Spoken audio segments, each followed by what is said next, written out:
and I want to talk a little bit about what I've learned about him, and I want to maybe bring him to your attention. So we'll hit that up in just a minute. Be right back.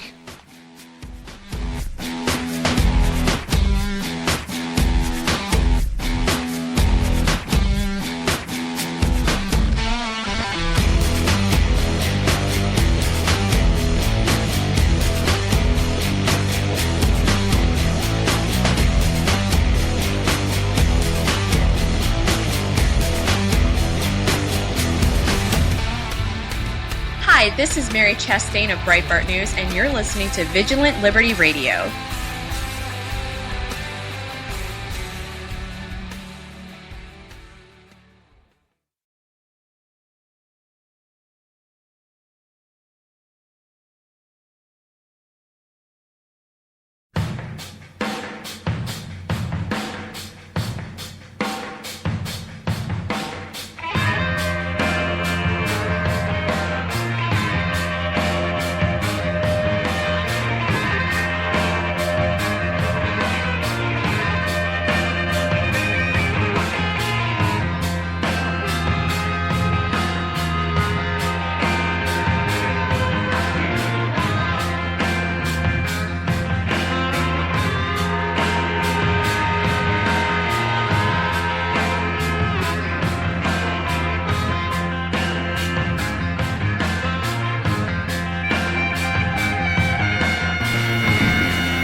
Alright, folks.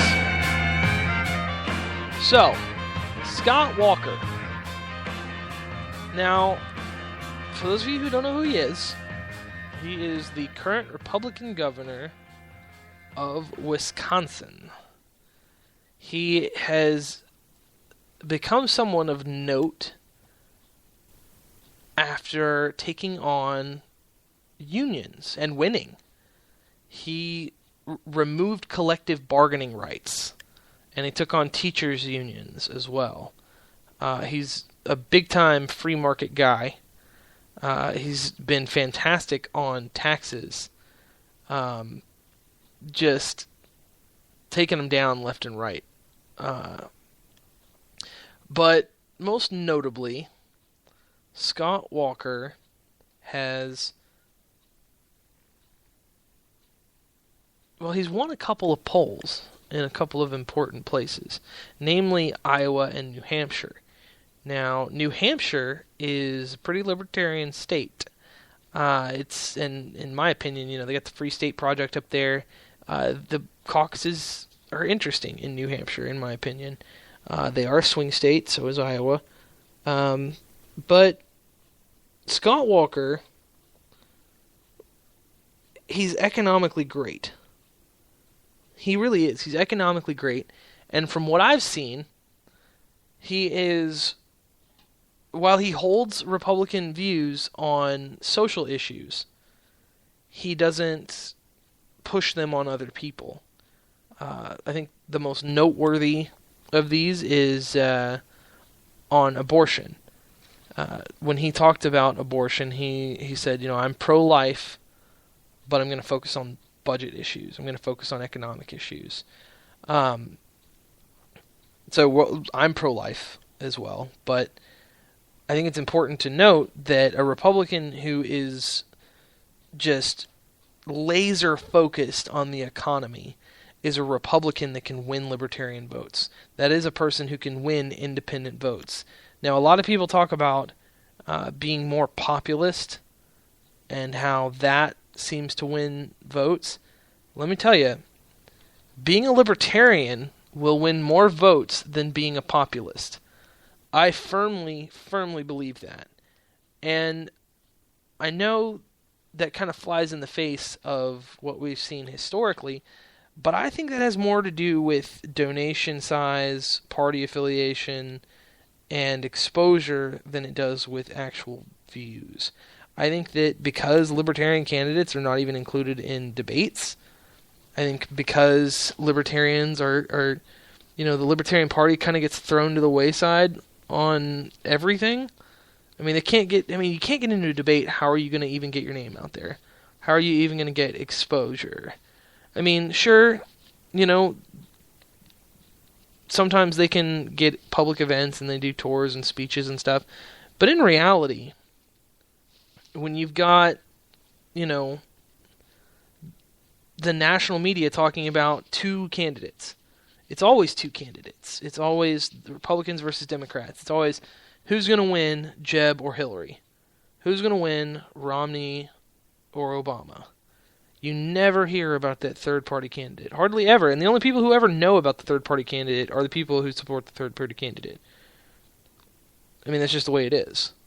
So, when I look at Scott Walker, when I think about his policies in terms of focusing very, very hardcore on economic issues and staying away from the social issues, I think to myself, this is a guy who could win the Libertarian Democrats and Republicans. He'll win the majority of Republicans for being not Democrat, and he'll win the Libertarians and part of the Democrats by being good on social issues and focusing on the economy. Many Democrats agree with Republicans on the economy, or at least agree with Libertarians on the economy, but they won't vote for that candidate because of the social issues. And them's the breaks.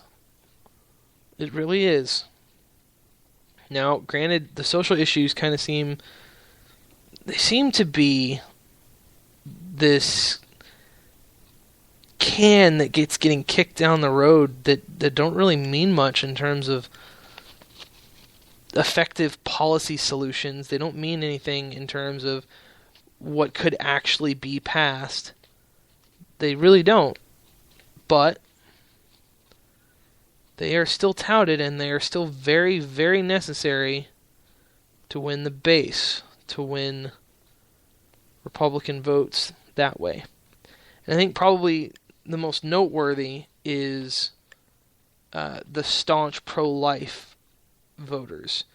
I know plenty of them in real life. While I support, being pro-life and taking free market solutions to lessen abortions, I think that when you've got a candidate that goes in, I'm going to stop abortions, that candidate is dead in the water. That candidate, he's not going anywhere. She's not going anywhere. It's just not happening. It's not. I mean, this is just the way it is. Unfortunately,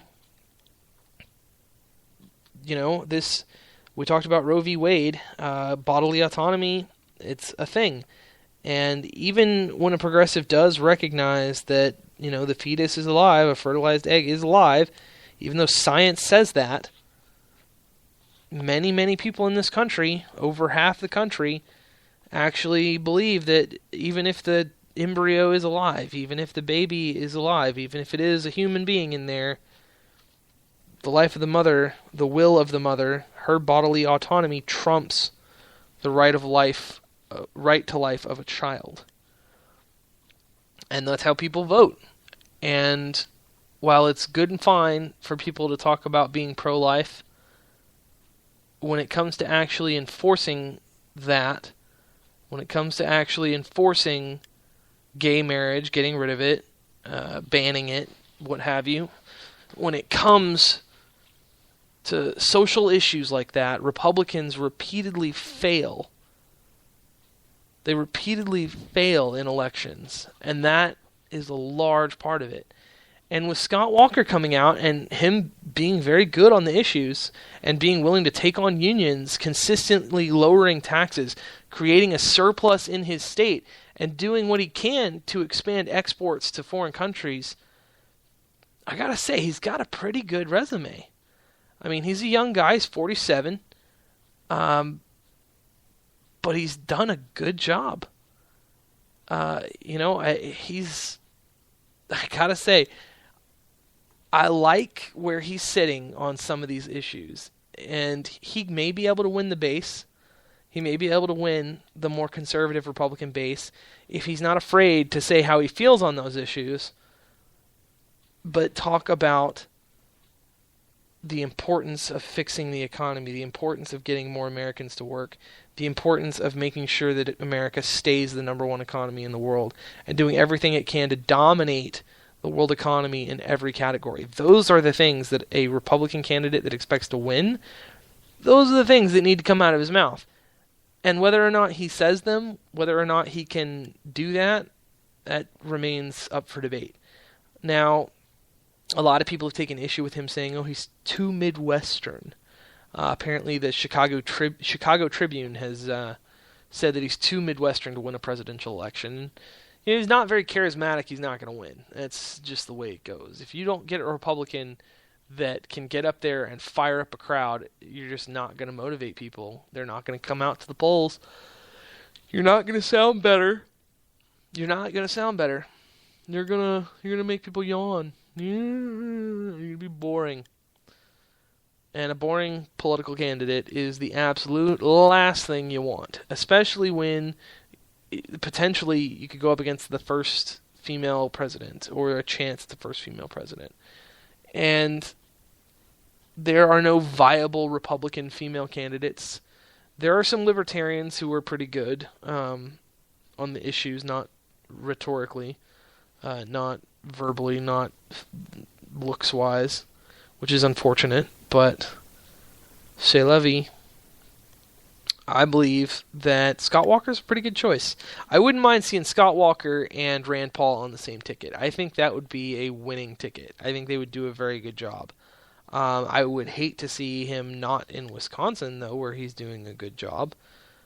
But it is on the table. I think that if he stuck it out in Wisconsin for a while longer and proved himself to be a continuingly good governor, I think that's the thing. I think that if, he decided to be president until he's 55, he wanted to go to the legislature after that, that'd be fine. I mean, he seems to be good on the issues. Now,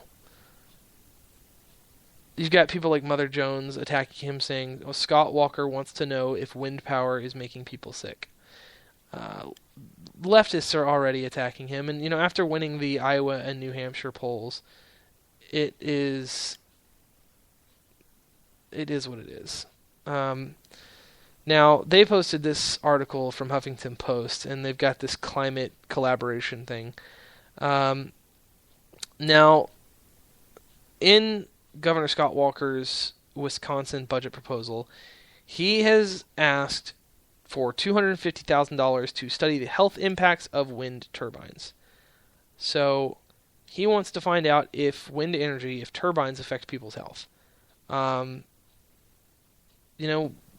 Federal government researches duck genitalia. It researches all kinds of nonsense. So, are we really going to make a fuss over studying wind turbines to see if maybe some of the parts or lubricants or whatever could have an issue? I don't think there is, and I don't think anybody's saying there is, really, except for him. But if that's his one thing, if he spends a little bit of taxpayer dollars to study something to see if it's harmful, every politician in office has done worse things than that. If that's what they've got against Scott Walker, I think he'd be a great presidential candidate.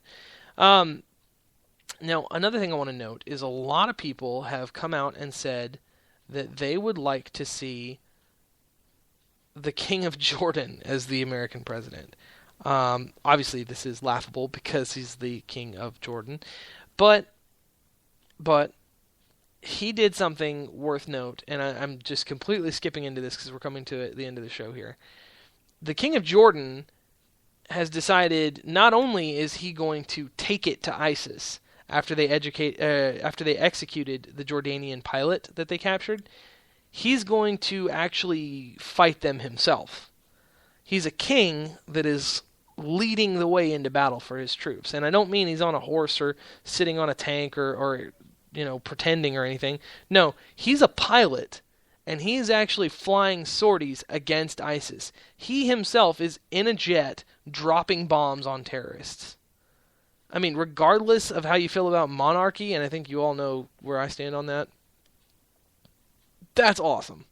That guy, that's pretty cool. If you're going to be a monarch and you're going to send troops to war and you yourself go, I mean, that's Aristotelian. That's philosopher king stuff there.